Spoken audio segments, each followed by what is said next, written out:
Hello and welcome to episode 7 of the weekly KTO news and update series, where each week I will sit down and talk about any of the announcements, events, or anything to do with KTO. This week has been pretty good for KTO and crypto market in general. KTO is up around about 20% over the last 7 days, with Bitcoin also being up around about 21% the last week.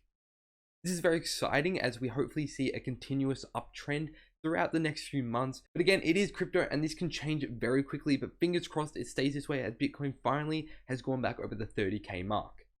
With the crypto fear and greed index at around 65, which is a big difference from last week with it being 40, it's really good. We're starting to finally see some light on crypto, and hopefully it sort of stays, slowly each month starts to get higher and higher, as next year is the Bitcoin halving, which is supposedly going to be a big sort of event for Bitcoin, and apparently it might be going up a lot. But again, take all this with speculation. Anyways, back onto KTO news. There's not much to talk about as there was no announcements or updates in the Discord.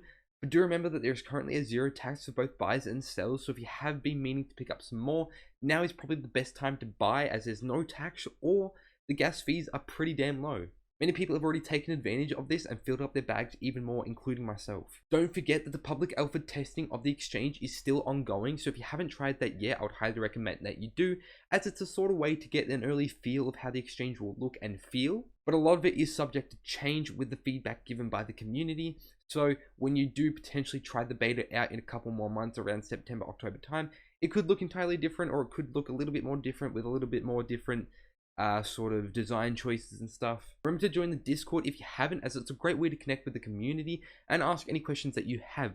All KTO related links to socials will be down in the description, so if you haven't, gone to the website or checked out the Discord or Twitters, they will all be down below. That's sort of all I have for this week. Unfortunately, there wasn't much to talk about, but in general, I would rather take a good week in terms of price rather than a good week in terms of news. But if you did enjoy it, please make sure to like and share, and I'll see you guys next time.